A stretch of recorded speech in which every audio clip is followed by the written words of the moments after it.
Bonsoir à tous et bienvenue à votre nouvelle édition du JT d'ici. La nuit des cambriolages à Gap, et oui, 3 magasins ont été visités la nuit dernière dans le centre de la ville de Gap. Pour le moment, on ne peut pas rapprocher ces 3 affaires. Rendez-nous les clés de Barcelonnette. Michel Lanfranchi, le président de la communauté de communes de la vallée du Bail, était notre invité ce midi.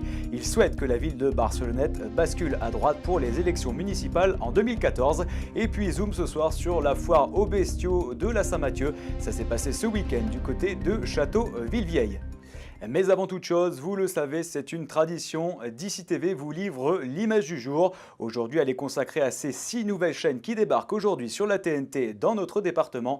Citer, numéro 23, RMC Découverte, Chérie 25. Vous les voyez apparaître à l'écran. En attendant évidemment d'ici TV dans les prochaines semaines. Je vous le disais en titre, on pourrait l'appeler la nuit des cambriolages à Gap. En effet, 3 magasins ont été fracturés la nuit dernière. Le magasin d'optique d'Avin en plein centre-ville, là où des lunettes ont été dérobées donc cette nuit.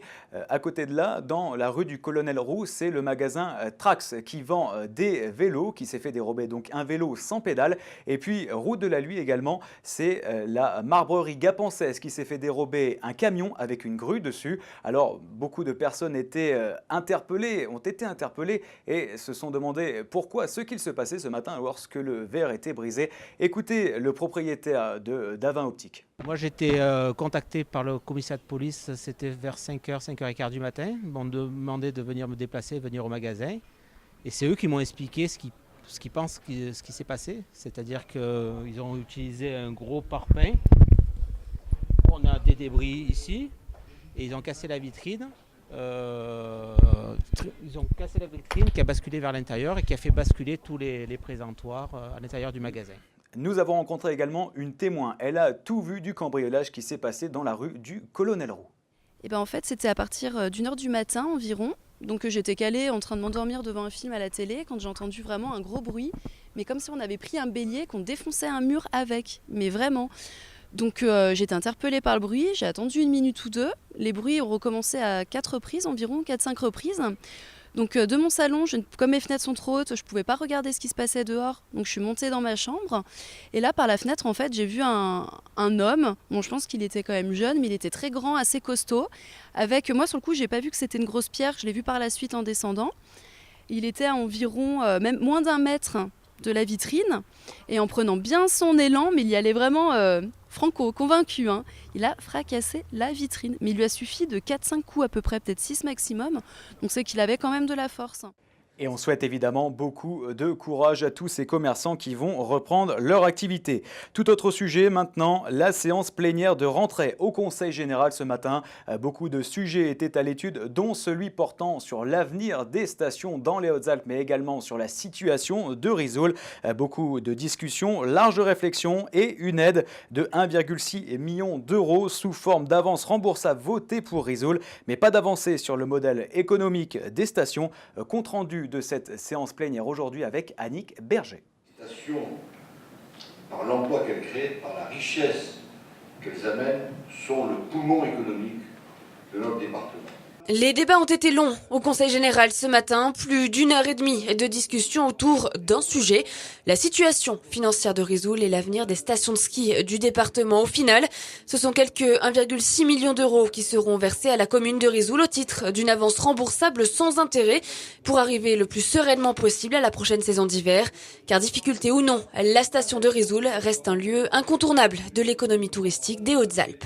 Risoul, comme les autres stations, sont des locomotives économiques avec des réserves d'emploi relativement importantes. Je pense qu'il est du devoir du Conseil général de cette collectivité de venir en aide ponctuelle pour que Risoul puisse continuer à tourner. Voilà, Monsieur le Président, et encore merci pour ce vote. Et je fais pris note de votre vote, Monsieur Gréguillac, qui n'est pas un vote contre, mais qui est une abstention pour cette déclaration. Un débat élargi à l'avenir des stations de ski, donc débat compliqué, où au moins majorité et opposition se retrouvent sur un point. Les stations sont le poumon économique des Hautes-Alpes. Ensuite, malgré les débats, chacun campe sur ses positions. Crise inquiétante mais passagère pour la majorité du CER. Véritable crise de fond pour l'opposition qui réclame une étude concernant le repositionnement des stations et leur diversification. Résultat, beaucoup de discussions mais toujours pas de solution. Il faut réfléchir. Par exemple, peut-être mieux adapter l'offre à la clientèle. Peut-être, c'est une des préconisations d'études qui ont été faites, arriver à fusionner des stations. Il ne faut pas pourquoi Vars-Risoul et les Ornes ne pourraient pas fusionner en une seule station, mutualiser un certain nombre de choses. Il y a des pistes, il y a des réflexions à avoir. Il faut aller de l'avant pour être compétitif et s'adapter à la donne d'aujourd'hui. C'est ce que nous demandons quand nous appelons de nos voeux une étude du Conseil général sur ce dossier, parce que si nous ne nous adaptons pas, nous risquons de nous retrouver devant des situations délicates. C'est tout ce que je voulais. Il faut arrêter de dire que les stations de ski ne font plus recette, que le ski s'est dépassé, qu'il y a des modifications climatiques qui font que nos stations de ski fermeront. Le tourisme, ça marche, les stations de ski, ça marche, et ce n'est pas délocalisable. Vos leçons, pour dire n'importe quoi, pour le plaisir de causer, c'est insupportable. Reste à présent pour les stations du département des Hautes-Alpes à préparer cet hiver 2013-2014 où plusieurs millions de touristes vont à nouveau passer dans le département des Hautes-Alpes pour profiter justement de ces sports d'hiver. Reste également aux stations du Champsaur, du Queyras et désormais de Risoul à trouver un nouveau modèle économique pour continuer à vivre au milieu des stations des Alpes du Sud.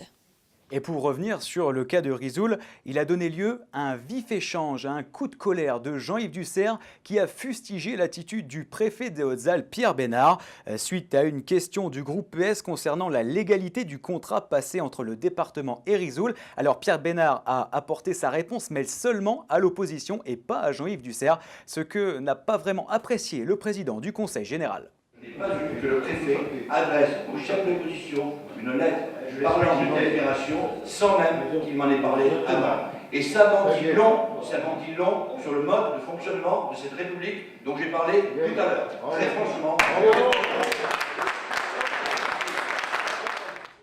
Rendez-nous les clés de Barcelonnette. Michel Lanfranchi était en forme sur notre antenne ce midi. Il veut faire basculer Barcelonnette. C'est l'un des objectifs de l'UMP dans les Alpes de Haute-Provence pour les prochaines municipales.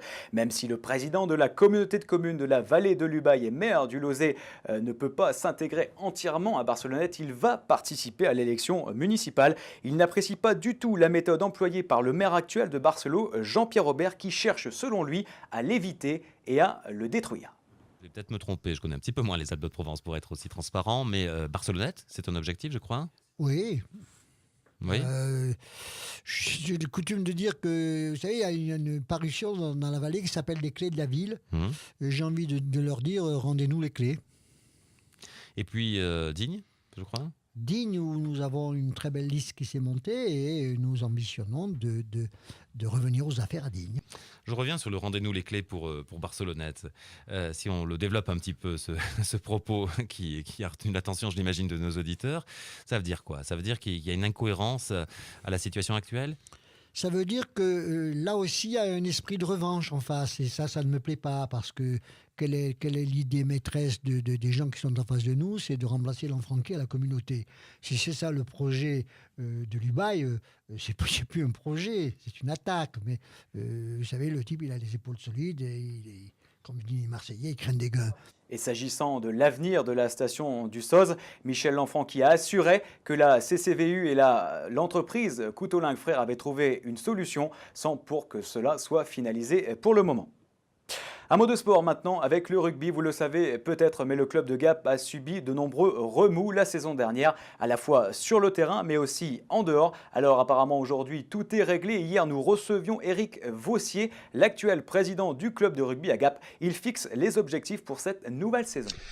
L'objectif, ça sera de se maintenir au niveau de l'honneur très rapidement pour pouvoir avoir quelques ambitions éventuellement en qualification au championnat de France si des fois toutes les conditions étaient réunies, surtout la qualité des joueurs et le travail qu'ils produisent à l'entraînement se traduit sur les matchs.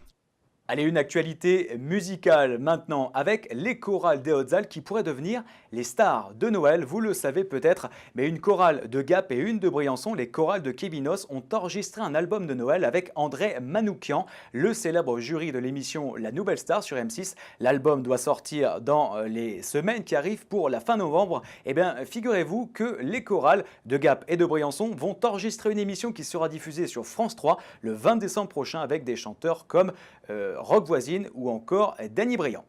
Et puis pour rester dans la musique, on prend des nouvelles un petit peu de nos prêtres chanteurs qui enregistrent actuellement leur 3e album du côté de Paris. Aujourd'hui, c'était la 2e journée d'enregistrement. Alors au programme, bien sûr, toujours un petit peu la même recette qui marche, des textes de Monseigneur Di Falco, des musiques françaises. En tout cas, l'album devrait sortir courant 2014. Et puis, vous les avez peut-être vus ou entendus dans le ciel. Depuis le début de la semaine, les Mirages 2000 sont de retour. Alors, ils sont passés au-dessus de Gap, au-dessus de la Batineuse, au-dessus de Chorges ou encore de Savines. Eh bien, c'est normal puisque le terrain d'entraînement du 04 et du 05 ressemble vraiment à toutes ces actions que mène l'armée de l'air, donc à l'étranger. Allez, pour terminer ce journal maintenant, zoom sur la Saint-Mathieu avec la foire aux bestiaux de Château-Villevieille. Ce week-end, Robert Caillol était sur place. Il nous livre ce magnifique reportage.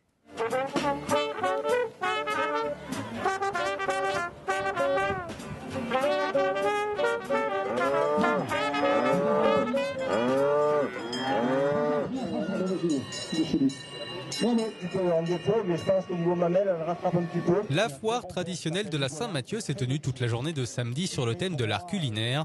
Beaucoup d'exposants de la région se sont réunis pour ce rendez-vous d'une importance particulière. Au programme, des démonstrations, des dégustations, de nombreuses animations gratuites pour le plus grand plaisir des 1500 visiteurs. Une première pour la petite commune de Château-Villevieille qui célébrait simultanément la fête du parc naturel régional du Queyras. Le parc régional du Queyras a décidé de devancer d'un week-end sa fête pour venir s'associer à la foire agricole de Château-Queyras. Et on voit que c'est un succès réel puisqu'on a le temps qui est avec nous, on a des manifestants qui sont arrivés en masse, on a tout le phénomène agricole qui joue le jeu à 100% puisque tout est représenté. Et vraiment, ça nous fait chaud au cœur de voir que cette foire agricole de Château-Queyras reliée et assimilée avec le parc régional, avec son parc régional, on peut le dire, est vraiment quelque chose de confortable et d'agrandi pour cette vallée du Queyras. Je trouve que c'est une très bonne idée d'avoir mixé la fête du parc avec la foire de la Saint-Mathieu parce que c'est une foire qui est très populaire au niveau du Queyras, donc on touche vraiment la population locale. Des fois il y a beaucoup d'activités pour les touristes, c'est bien d'en faire aussi pour les gens du pays. C'est le moment où le territoire se rassemble, c'est au moment où le territoire rassemble ses forces vives. Et nous avons profité de cette occasion pour signer avec l'État et avec le département et le parc naturel régional du Queyras une convention de mise en place d'un PAPI. Or, c'est un plan d'action de prévention des inondations de façon à prévenir ces risques naturels sur le secteur qui permettra d'améliorer le cours de la rivière du Guil, donc, mais également de ses affluents, de façon à ce que nous puissions prévenir localement, faire de la défense passive contre ces risques d'inondation. Un des temps forts de cette foire était la remise des prix pour le concours national agricole des Prairies Fleuries. Une fête réussie qui mériterait d'un avis général d'être reconduite dans le magnifique paysage de Château-Queyras.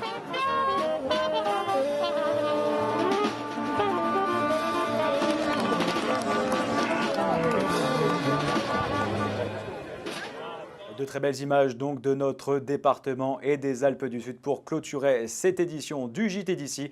L'actualité d'ici continue sur notre site internet d'ici.fm et également sur d'ici TV. Très bonne soirée en notre compagnie.